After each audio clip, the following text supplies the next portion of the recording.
I don't think the Amazon algorithm is that complex. I think if we see the Amazon algorithm as a connector, meaning that they want to connect great books with the right types of readers, then it all starts to make sense. My account was terminated, and I thought it was over because I sent 5 emails to the KDP support team, and they said this is the last communications that we have to say. Publishing is a mind game more than anything. Or 2017, I think it was upward to 2018. The publishing gurus of the time, they said, beyond $10,000 a month, you should look for bigger and better opportunities, because that is about the limit that you can make with Amazon and with publishing, self-publishing. And I remember I did not listen to that. And then in total for Amazon KDP, it's 4.6 million. The highest month it was now in December 2024. It was. Welcome to my channel, and this is going to be a first for my channel. So it's going to be an interview with one of the absolute KDP kings, Peter, which I'm glad to welcome to the channel. Thank you very much, Danny, for having me here. It's a pleasure. No, it's definitely great to have you here. I know we've been talking for quite a while, and you've become a great mentor to me. So one of the reasons why I wanted to have you on this channel is just because you've been a huge KDP inspiration, how far you've come with your KDP earnings. And what I wanted to do is just to inspire the rest of my audience and a lot of people out there as to what's possible with Amazon KDP. So before we get started, can you just give everyone a little bit of a background to yourself and how you got into the world of Amazon KDP? Yes, absolutely. So let's go back about 10 years, a little bit over a decade. I was working in a fish factory in Norway. I was working long days. Sometimes I was making boxes for 12 hours a day. And I remember feeling very much like a cog in a machine. I had other people telling me where to go, and if they wanted to decrease the salary, which they did, there was nothing I could do about it. So I wanted freedom, and that was one of the reasons why I started working in the fish factory, because it was a way to make money and to save up a lot of money. But I realized that this wasn't the path, and I figured that entrepreneurship is a path to freedom. So during that time, I read some books, and I read a book called The 33 Strategies of War. And there was one strategy there that stood out. It's called the Death Ground Strategy, which is about burning the boats or putting your back against the wall. Because when you only have a plan A and you don't have a plan B, you will work with much more motivation and you will get a lot further. So I wanted to create something like that for myself. And what I did was I quit my job at the fish factory. I bought a house in a new city in my home country where I didn't know anyone. And I said to myself that the only allowed way for me to survive was to make money through a business. So what I did first, I started a web shop selling lanterns, and it did not go well. The customers didn't pay, and I had problems with shipping, so the lanterns would break during the shipping. I couldn't get traffic to the website as I wanted. And shortly thereafter, I also started a business where I was cold calling companies in Sweden and helping them with the service. And that one did well. I was making a profit and I was able to live from that business. But I was miserable because it's not fun to do cold calls when you don't have colleagues around to joke with, etc. So during that year, I believe it was 2014, I set a goal of reading one book every week, and I believe I did. And one of those books was Rich Dad, Poor Dad, and The Richest Man in Babylon. And I discovered the concept of making passive income, and that you want to de-link your time from making money. So that was the main idea. And I started thinking, okay, how can I make passive income? Can I make money through real estate? Because that's what he talks about, Robert Kiyosaki. But then I figured, okay, maybe that's a little bit too hard. Maybe I can buy real estate with no money down. But I got the idea shortly thereafter to make passive income online. And that's when I got the idea to sell an ebook. And there's a site called ClickBank. But then I figured it will be the same issue as the web shop where I have to drive the traffic to the ebook. And then shortly thereafter, I discovered Amazon KDP. And right away, I could see the benefits because the customers are already on Amazon with their credit cards ready to buy. So I don't have the issue of driving traffic to the product page. The people are there and they're searching for products. And the second thing was the shipping. That was another thing that stood out to me. I don't have to deal with lanterns breaking or have to pay a lot for shipping. They have one of the best shipping in the world. So that was a huge thing. And of course, that the sales were made without my involvement, as it wasn't the case in the service business where I was cold calling. So that's the short story of how I got into self-publishing. No, definitely an interesting story. It's always great to kind of hear your journey and how you started in it. Do you also remember what your first book was about and how did it perform as well? Yes, my first book was about a specific form of meditation, and it performed very well. It did $500 the first month.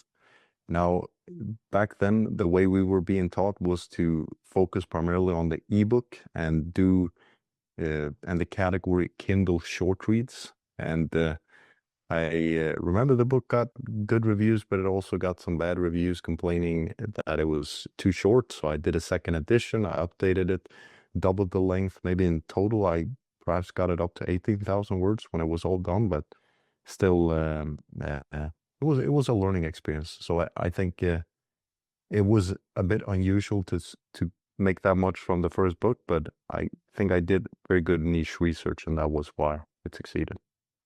Okay.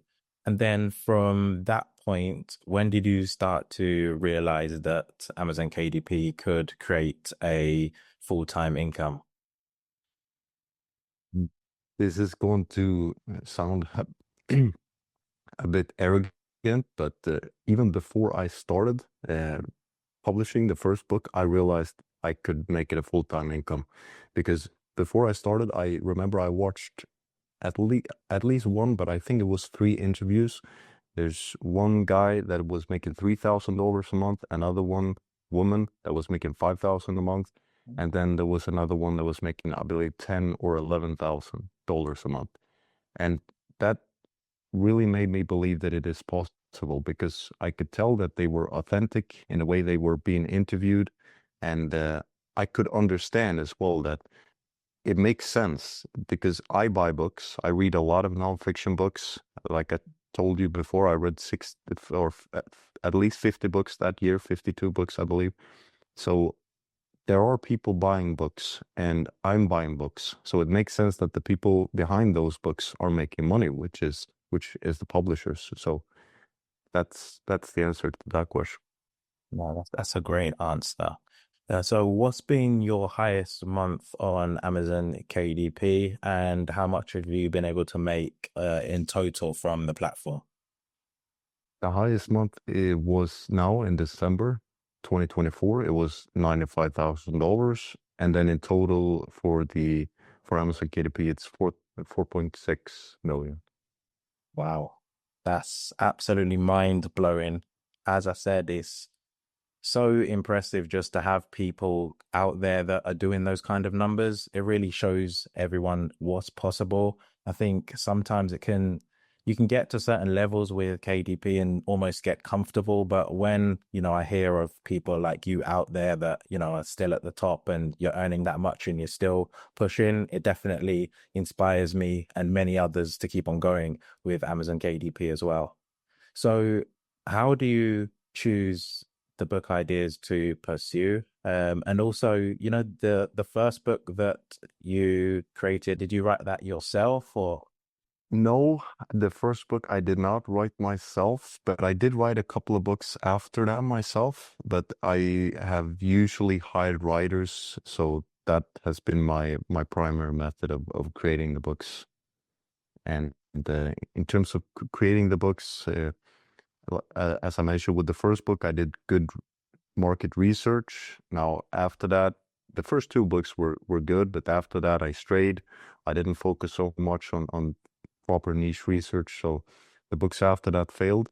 But I think in terms of a long-term approach, I think with my brand, for example, is not the best in terms of niche potential or niche profitability. It's more so that I had an interest in the topic and I had a passion for the solution.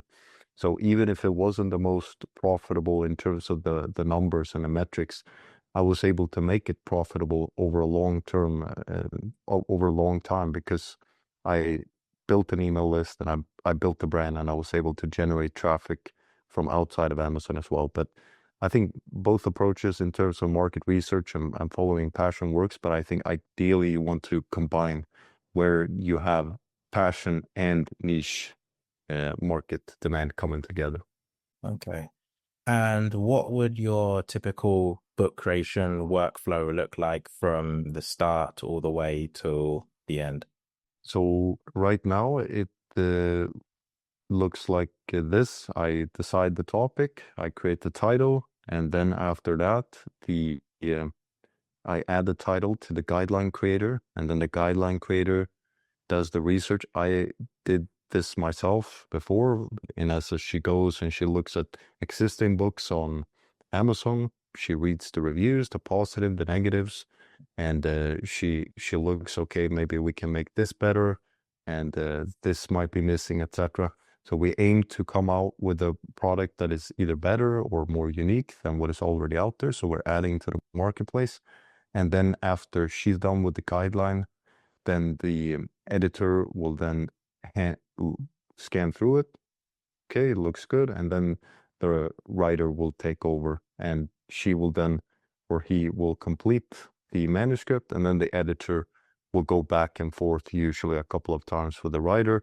And then once the editor decides that, okay, this manuscript is ready for publishing, then the publishing manager that I have will take the manuscript and she will add it to a folder where the formatter will then take over. And the formatter will format, and then the publishing manager will go through and double check everything so it looks good, and then it's ready for publishing.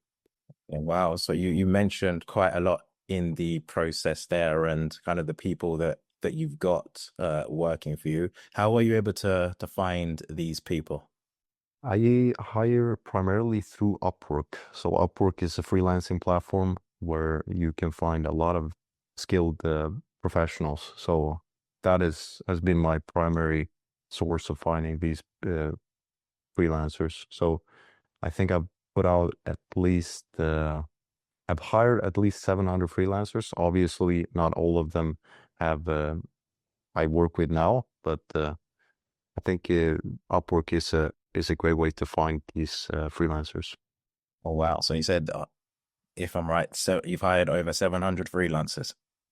Yes, yes. Not everyone is. It says that I've hired over 700 freelancers, but not everyone is on an open contract, and I'm working with them. But usually, I have a process where I also filter through. So maybe that's why my number is so high. But I tend to want to judge the freelancers' work and not so much what they say. So uh, it does get to be a quite a big number there.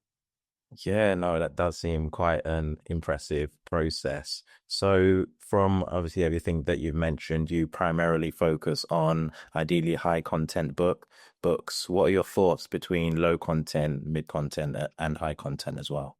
I have not done much low content or medium content, maybe no low content actually. So when I got started, as I said previously, it was primarily the ebook and it was only the high content, or you could argue maybe 5,000 words isn't that much high content. But in essence, with time, those books, we increased them in length and they got longer and longer. And then we didn't just focus on Kindle short reads anymore, but rather we focus on the paperback. And for the paperback, usually you want ideally at least 100 pages.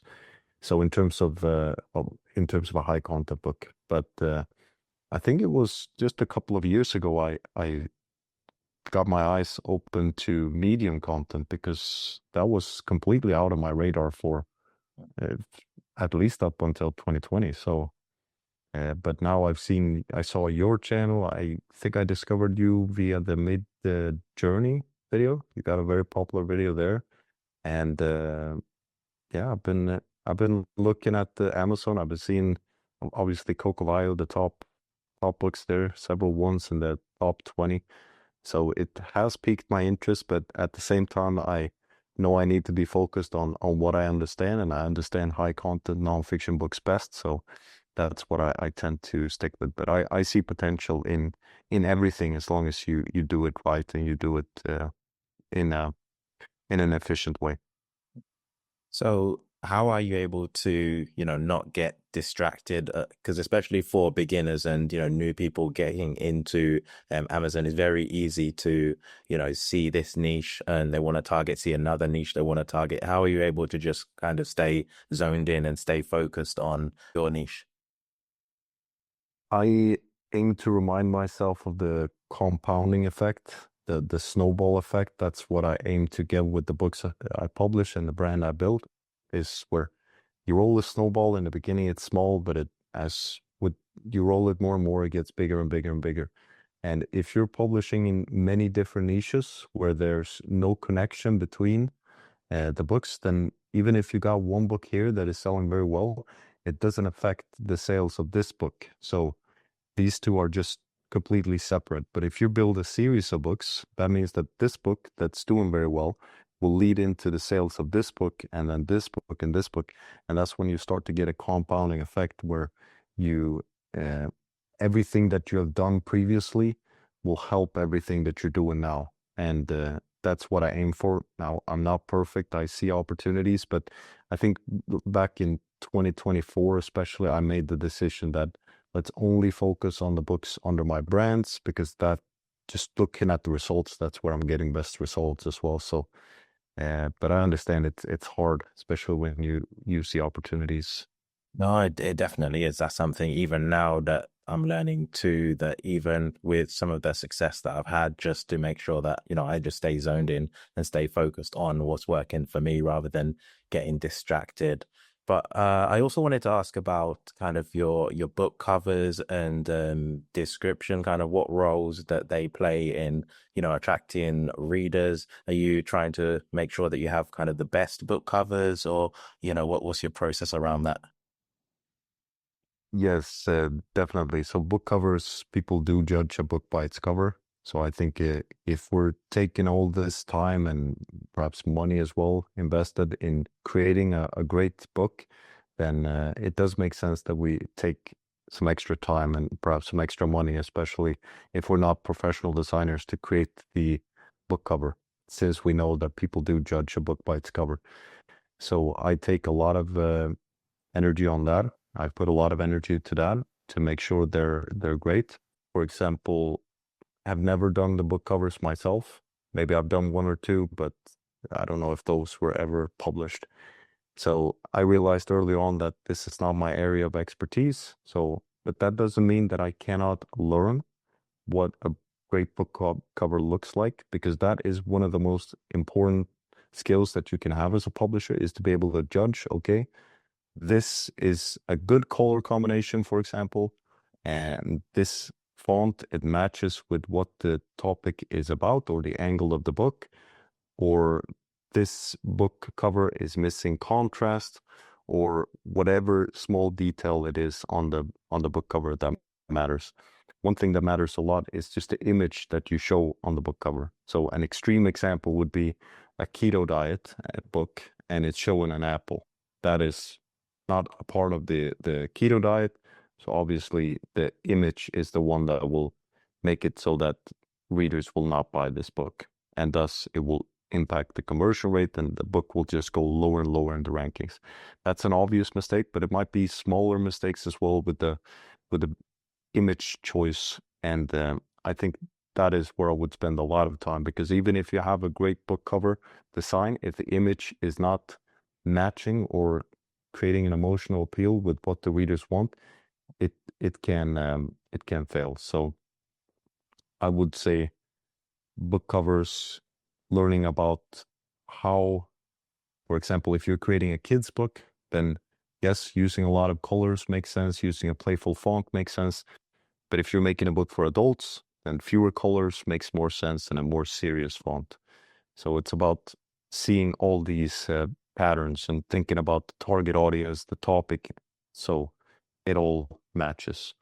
In terms of the book description, I would say that is what can help the browsers on Amazon to convert into buyers. So obviously the description plays a role in the conversion rate, meaning how many people visit the product page ends up buying the book.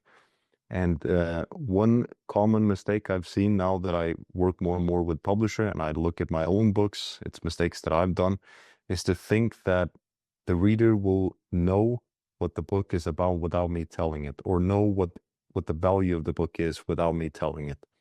And we have to think that the reader only knows about the perceived value of the book, meaning what we show them. So if we have, for example, custom-made illustrations in our book, and we have maybe hundreds, or I remember I had one book that had, I believe, over 200 custom illustrations, but when I looked through the description that I'd published, it wasn't mentioned anywhere. And I should have put that, obviously I updated the description, I put it early on. And I do believe that impacted the conversion rate. So the description, we want to think, okay, what is our unique selling point? How do we display that in the description? And if we have certain strengths that the competition do not have, for example, we have images in color, or we have a lot of images, or we have a lot of illustrations, or we have specific activities or certain things like that, we want to make sure to show that in the description. Because once again, the perceived value is all that the customer knows before they open the book. No, that's really great detail. I just think it shows how meticulous you are with every part of the process, that, you know, a lot of thinking goes into it. You're not just, you know, throwing up a cover on Amazon or just writing, you know, any description and expecting your book to sell. There really is a detailed thought process within that. Also on that, are there any tools or services that you use within your business that you recommend other people use as well? In terms of tools, primarily for niche research, I use Bookbeam. I think that's a great tool. You can also use it for tracking. In terms of tracking the books, I also like Publisher Champ. I think that's a great tool, especially with seeing, okay, which books are having high conversion rate, which books are spending a lot on ads, but they're not performing very well. So, and it makes sense to go in and put more attention to those specific books. Obviously, I have a lot of books now, so being able to filter it through in that way helps a lot. So those are two tools that that come to mind that I especially like. I've been using Bookbeam for quite a while. Yeah, and KDP Champ, they're two of my favorite tools in terms of using Bookbeam, because I know a lot of people have, you know, access to that and use it. And I know especially some of my subscribers have had difficulties with that. So what part of Bookbeam are you specifically using? And, you know, how are you able to use that tool specifically to really benefit your business? One question I use to start with the trademark search. Now we do have USPTO.gov, but since they made the update change on the website, I just find Bookbeam is much easier to use for that. So that's one thing. The category explorer, I haven't used that much, but I do see potential in that. So the primary way I use Bookbeam is niche research. So for example, you select, okay, I want niches that have, for example, this BSR, and I want this many reviews for the books, and in this category, etc. And I think that's a great way to filter and get some ideas for potential books that you can publish. And I think those are the main. I also use it. They have some uh, keyword tool there as well that can be useful for the 7 keyword slots, as well as Amazon Ads keywords. I agree. It's definitely, a really, really useful tool. I think one of the things on top I've been using it for is specifically for the categories in just to help a lot of my books to become bestsellers, just putting it in, more related, favorable kind of categories that gives my book a much better chance to become a bestseller. But yeah, it's definitely a great tool. The next question I wanted to ask is in terms of your pricing, how do you decide to price your books, and has that changed over time, or have you always kept the same strategy? Yep. For my books, since they're high content, I aim for around 500 or $5 in royalty per book sold. Now, if I have kids book or something where it's a little bit less content, maybe I'll accept for $3, $4. But usually I base the price of the book on $5 in royalty. So between 450 and 550 in royalty. So that could be between $13 to $17 if it's black and white. If it's in color, then it will be a little bit more. So my pricing strategy has been very consistent throughout the years. I've always had that. Maybe in terms of the ebooks, I have changed my pricing strategy. So when I first started publishing these shorter ebooks, it was $2.99.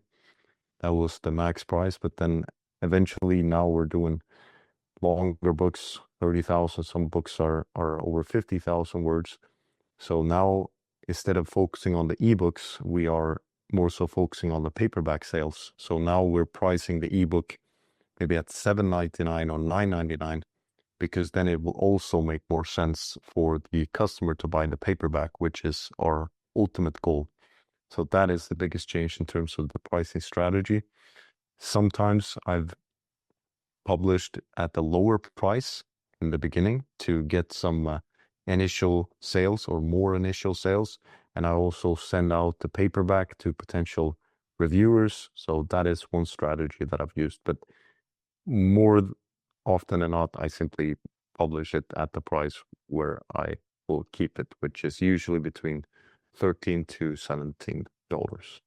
On that, would you also say that, you've done, the research, you've spent time looking at competitors' books, you've really studied in order to create the best book possible that can compete with others as well? Yes, I aim to, as much as possible, fill gaps in the market. So I know that there isn't a book like this. Now, obviously, I haven't been perfect throughout these 9 years, but especially now, that's what I aim to do. So even if my book is a little bit more expensive than other books, if I provide more or unique value, I think customers are willing to pay for that. Definitely. And in terms of your launch strategy as well, what does that look like with your books? So first, I publish the ebook. I run a 5-day free promotion, and I get reviews on the ebook. And then after, let's say, 10 to 20 days, I publish the paperback. So the paperback will already have some reviews as it's launching, because it's connected with the ebook. So that is good, because then the paperback will start off with a strong conversion rate. And then shortly thereafter, I start Amazon ads for the paperback only.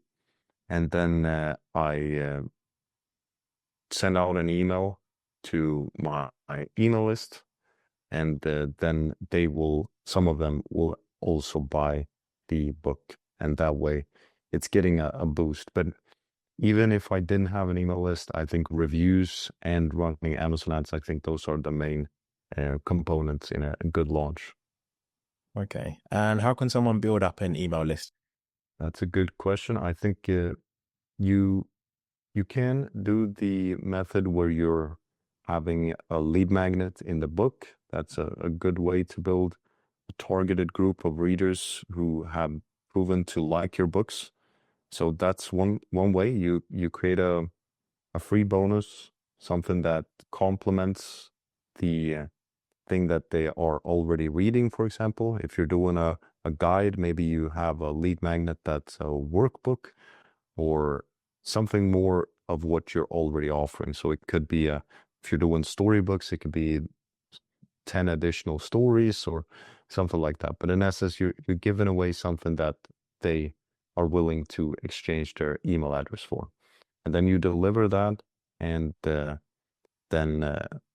you will grow it that way. But otherwise, to grow it really fast, I advise using Facebook ads. So it's the same principle. You have something to give away for free, and then you send people to that landing page via Facebook ad, and that is the fastest way. It's not as you don't get as targeted readers in terms of.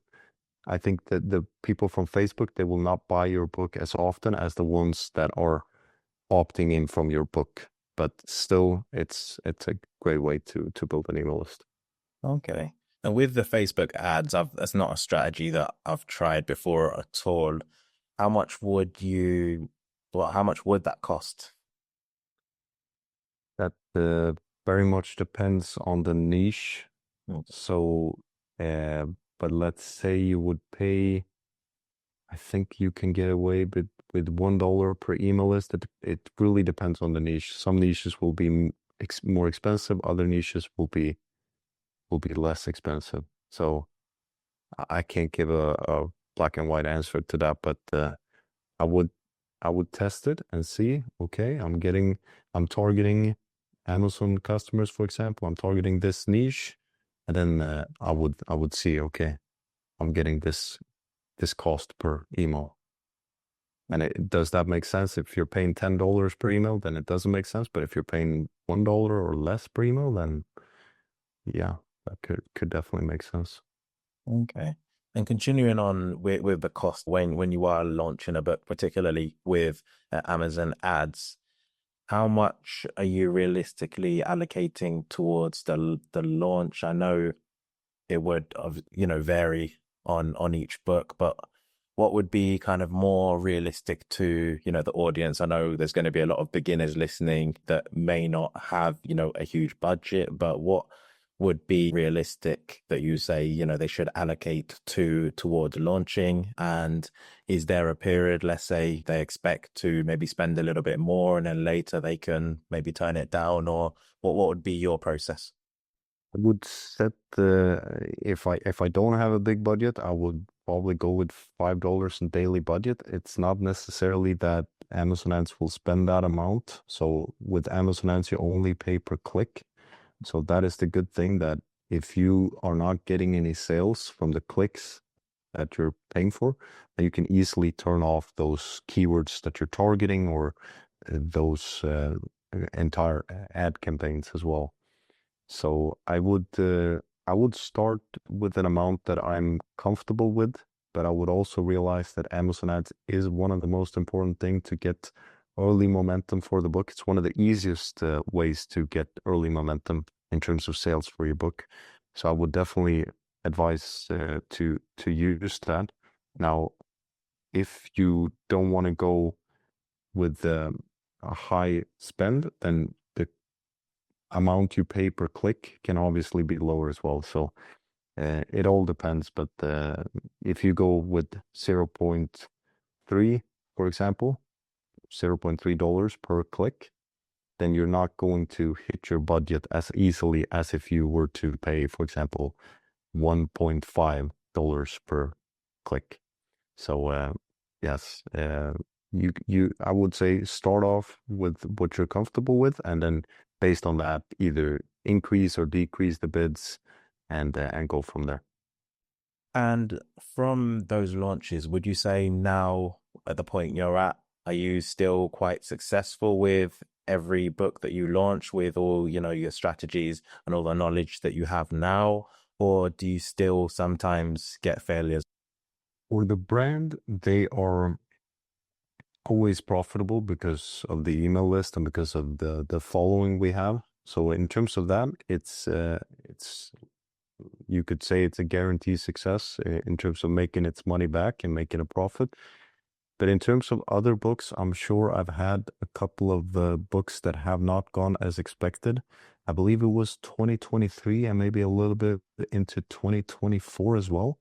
I did a series of books in a specific niche, And I will tell you the lesson from it because it's a valuable one. That in essence, I published this this series of books. I had several created with a similar title style, similar cover style, everything, and I published them. And I don't, I didn't realize why they didn't take off. I couldn't figure it out because the numbers were looking good. Everything was on point in my mind. But looking back at it, I can definitely see several areas where I could have made improvements. So I could have created a better cover. I could have showcased the value in the description much better. So that was the lesson I talked about earlier. If you have, for example, images, show it early on. I didn't do that. So that was a big error. Obviously, I updated the descriptions, but at that point, maybe it was a little bit too late. But that is an example where instead of publishing so many books with this title style or this cover style, etc., what I should have done is I should have tested small. I test one book and I see, okay, and then I sit with the failure. I sit with that failed book and I analyze why didn't you succeed, and then I start comparing it with the other books in the niche, and I start to see, okay, it's because this component or this reason. And then when I learned that, I could then have applied that to the second book, and maybe the second or third book would have succeeded. Now, eventually, with this series, I built it quite long. So eventually, I got a book now in the series that is, I believe it's been below 10,000 in BSR. So just by sticking with it and staying with the niche and learning from it, I was able to get a successful book eventually in that. And I believe, especially over the long run, this one book that is selling very well, it will pay for all the other books that didn't do as well. So yeah, hopefully that provided some insights. I really like that. Just having the mindset of not being able to give up, that you still, continued with the series, you still analyzed everything, every part of the process, and you re-engineered it. So you made sure that the next book was even better, which I think is important because a lot of people just, they'll create a book or they'll create a few books, and then because they don't see that instant success, they'll give up. But so that's one of the difference I see with a lot of self-publishers that are successful. They just never gave up. They kept on developing, they kept on improving, and eventually success came. So what I want to ask you is, what's been your biggest challenge with Amazon KDP? One of my biggest challenges have been, now that I'm thinking about it, it's two parts, but one of them is boredom. And really, it shouldn't be now that I'm looking back, but especially if you think you know a lot, that's a dangerous place to be. So I thought that this series, for example, it should succeed because I know so much about publishing, let's say. This was 2023, so it was before I started teaching and talking about publishing, etc. as well. But I realized then that I don't know everything, and I think that's a dangerous place to be, where you start to get bored in terms of I know it all. And usually what I've done is I've created challenges for myself, whether that is setting a specific goal or learning, because publishing, there's so many things that I think it's very hard to become a master at every component. So we always have something to learn, whether that is with cover design, whether that is with copywriting, whether that is with building systems or being better at hiring or whatever it is. So I think that is what makes it fun, when you get to challenge yourself and you're honest with yourself, and you don't let the ego stand in the way, which I've probably have done, and instead say, okay, I don't know it all. So it's better that I simply learn, and I see the market for what it is. And sometimes the market looks cold, but the market wants what the market wants. So if my book didn't succeed, instead of saying that the market is the one at fault, I will instead see, okay, what did I do wrong with this book? Why didn't it connect the way I thought it would with the market? And if I do that and I'm willing to sit in that discomfort and and accept that, okay, I didn't know it all. And I thought I had a great idea, but it wasn't, it wasn't that way. Then I can not only learn, but I can also get strength from that, because I know that it doesn't matter what I think or feel. What matters is what I produce here. So in essence, I can say whatever I want to say about myself, whether that is negative self-talk, etc.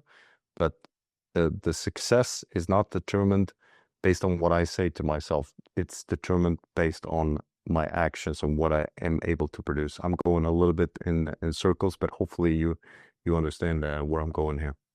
Definitely understand that. You mentioned you had two things as well. Yeah, I would say it's number one, it's boredom, and number two, it's the ego. So I'm standing in my own way by thinking I know it all. I think those are the biggest challenges, because even 6 months into publishing, I I was hitting a roadblock, and I started doing two other business models, and after 6 months, I had nothing to show for it. So that just goes to show that, okay, uh, publishing is the place I should be. And that's when I decided as well, after those 6 months of straying, I said, I will get publishing to work, or I will go under in the process. So I kept going with publishing, and I think it has been an interesting journey, but it's also been many challenges along the way. And you probably know what happened in 2022, for example, as well. Yeah, I think what you mentioned about ego plays a huge part. It is very easy to kind of get confident and then almost get, complacent in that sense. You have success with this, and then you think you can go into many different other things. But I've learned, so much from you, especially in terms of, that humility on that side, just to stay focused on what you have and what's working for you.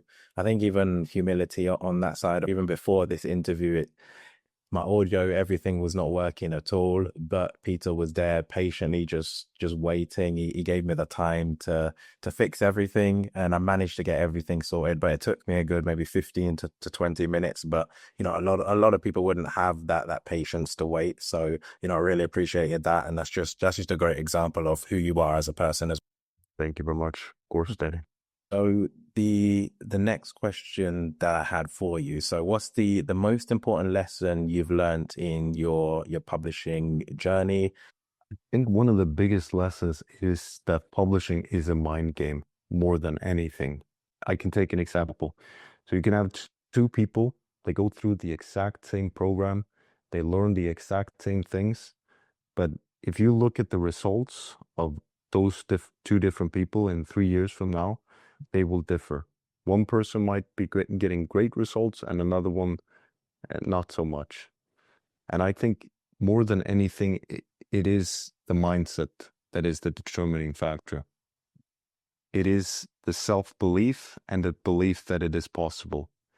And then, of course, there are certain things you need to learn, the technicals. But I think what I mentioned earlier, we tend to get in our own way. That's what I've seen in myself, at least, that I tend to be my biggest enemy in terms of getting to my goals or getting to my dream life, etc. So I think realizing that more than anything, it's about having the right mindset, and not everything is going to go our way all the time, and that's completely fine.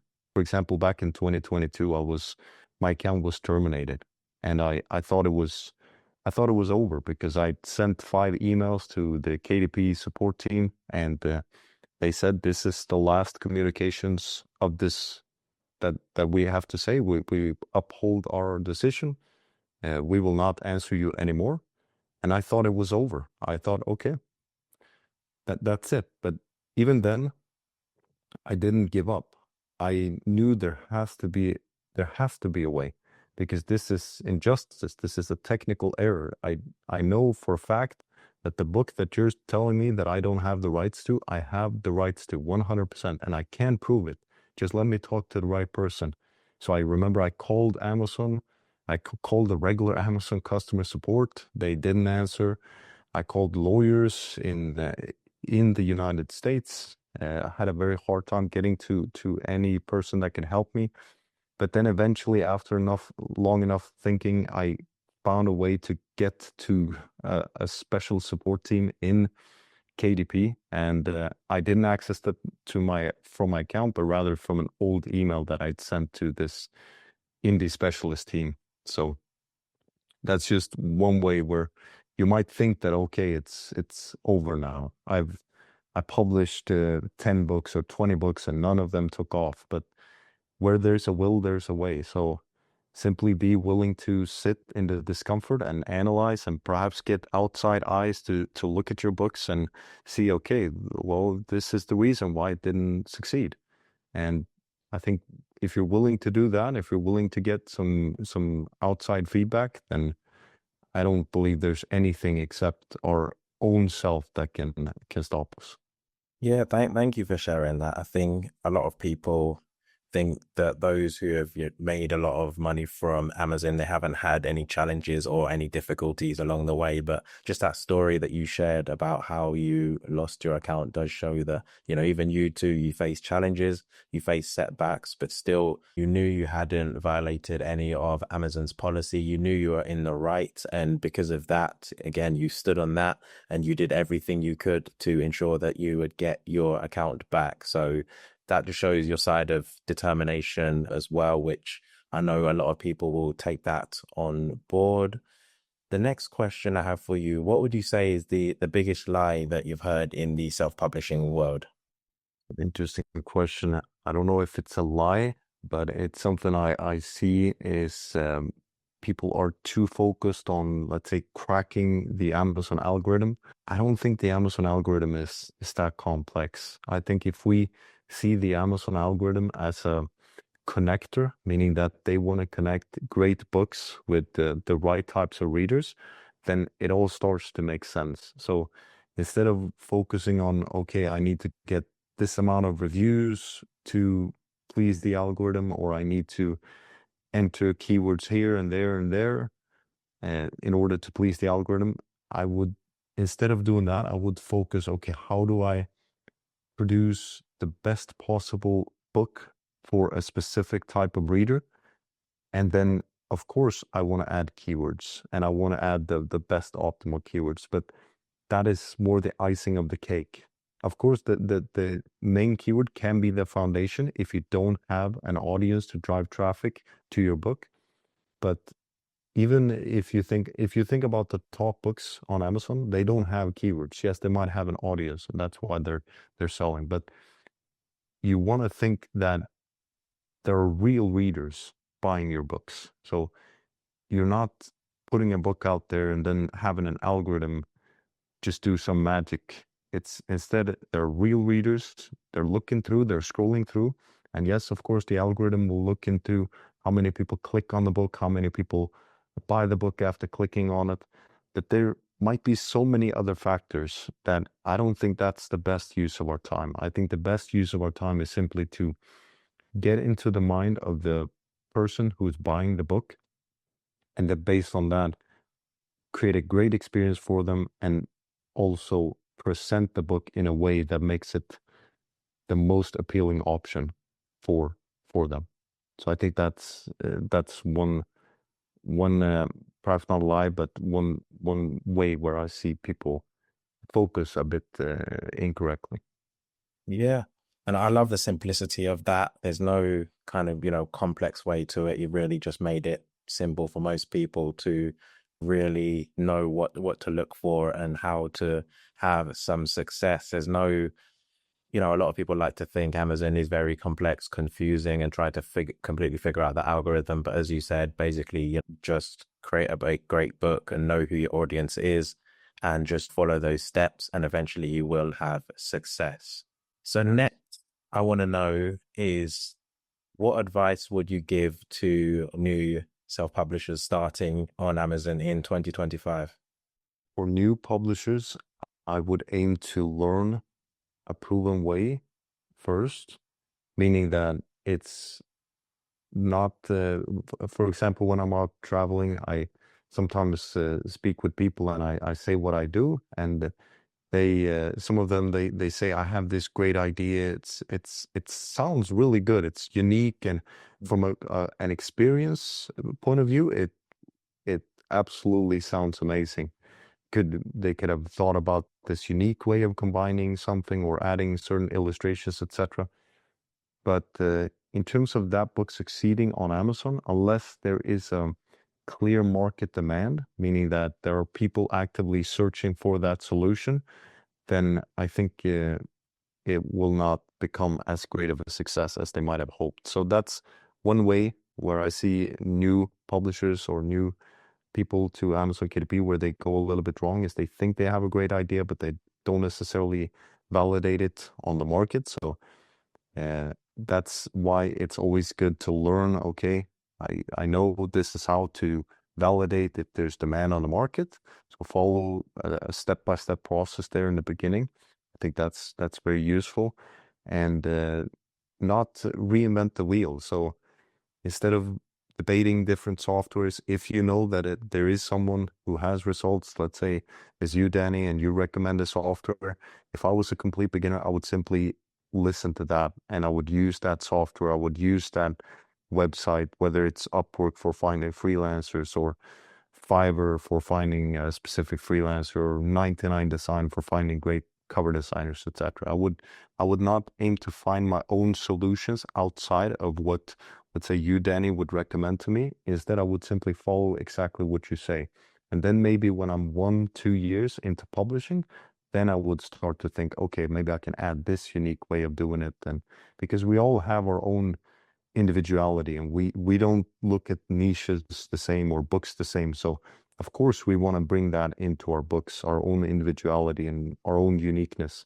But in the beginning, I think it's also important to simply keep things simple for yourself and follow what is proven to work. I definitely agree with all of that. I think one of the questions as well I get from so many beginners is that they're just feeling that Amazon KDP is saturated. What are your thoughts on that?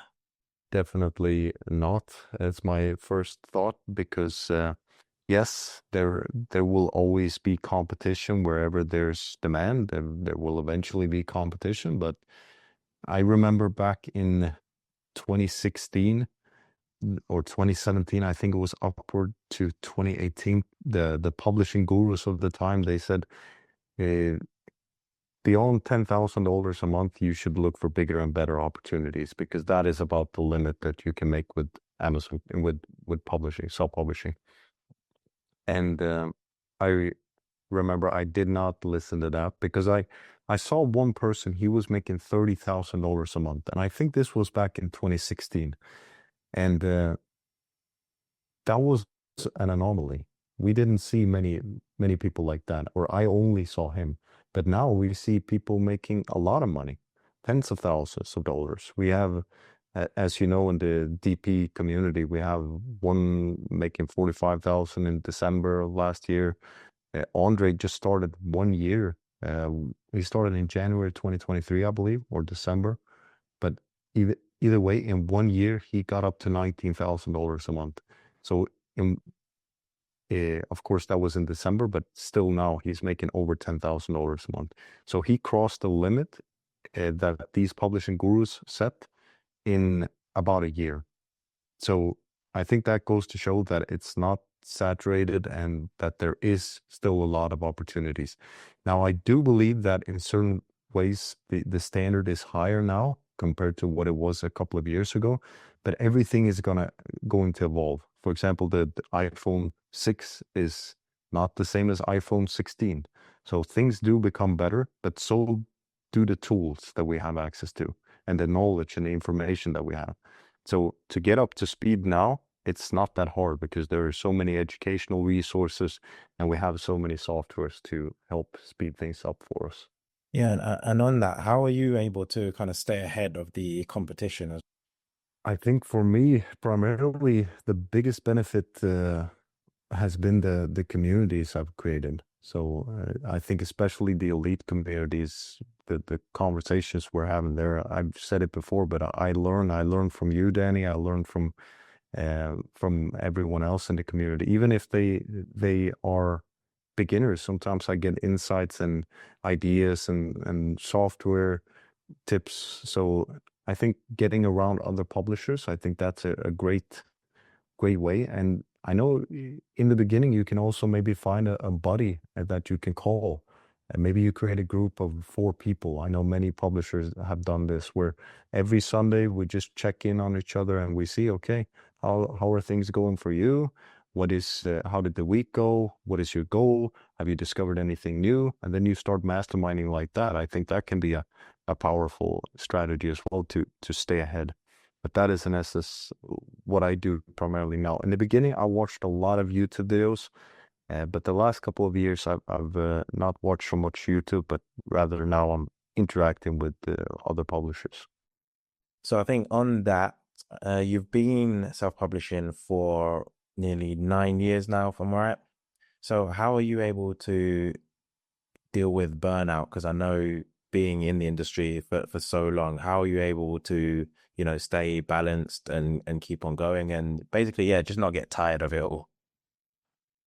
That's a great question. In terms of publishing, I would say at this point, I'm not getting burnout from publishing.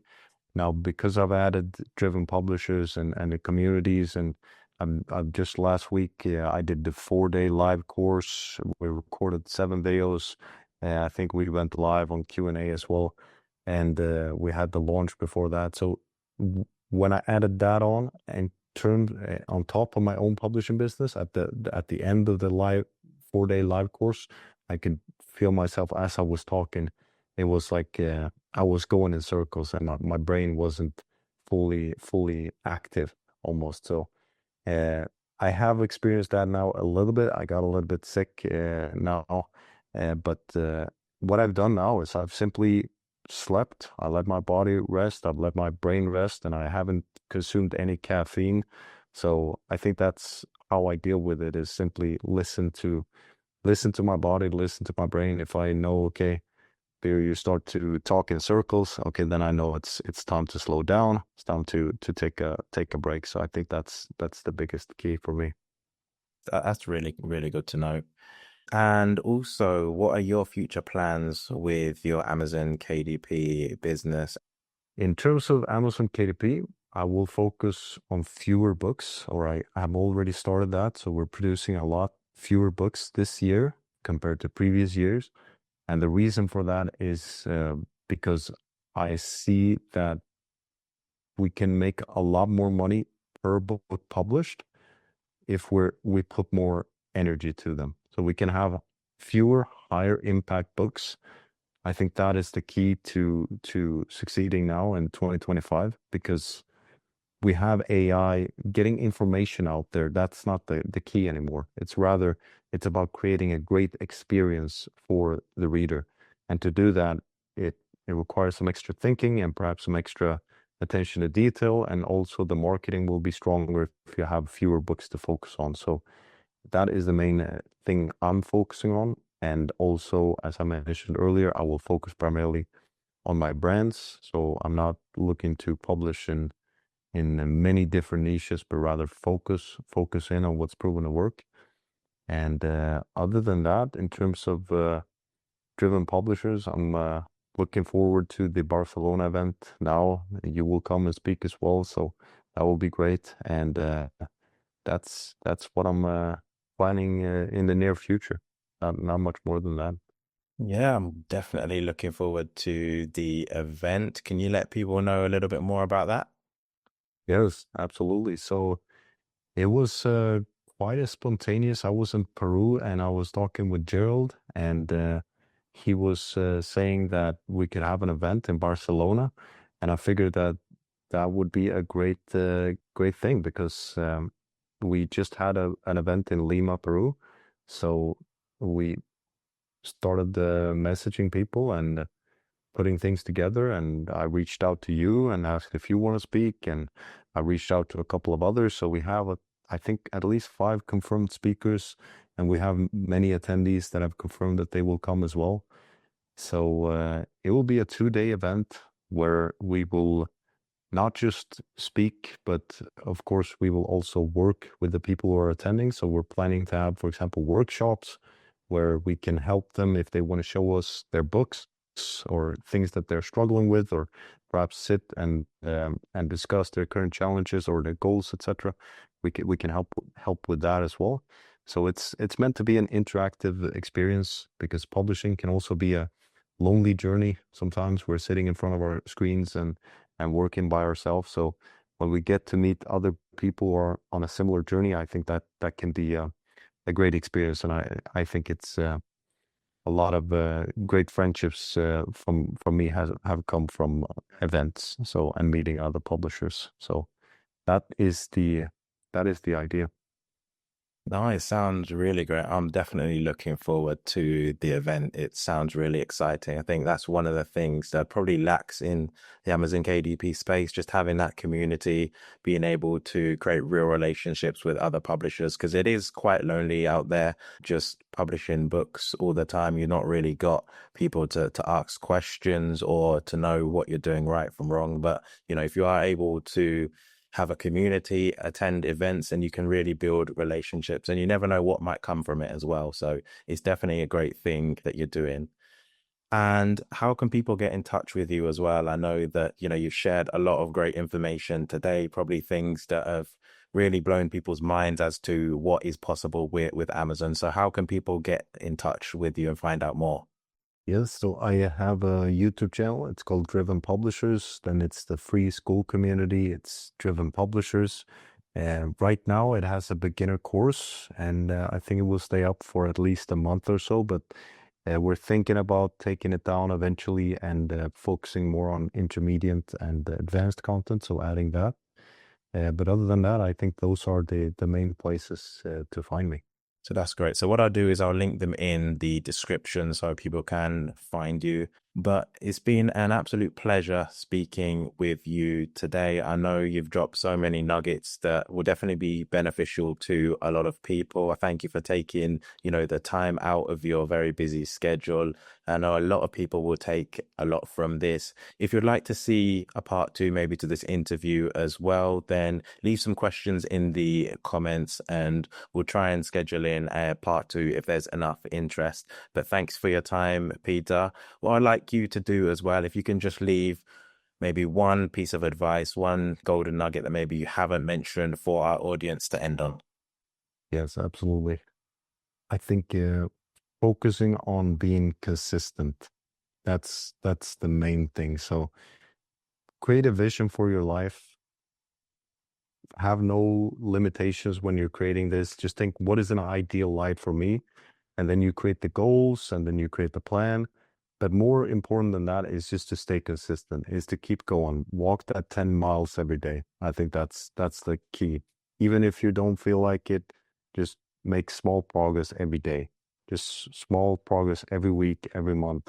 And eventually, when you look back, you will see, oh, I have come so far. And it's just because you took those small steps. So that is the main key, I think. Perfect. No, I appreciate that. Get 1% better each day. Those small steps. Great Absolutely. advice there. Yeah. So once again, Peter, thank you for your time. It's been a pleasure, and I'm sure we'll catch up again soon. Thank you very much, Danny. It's been a pleasure. Thanks then.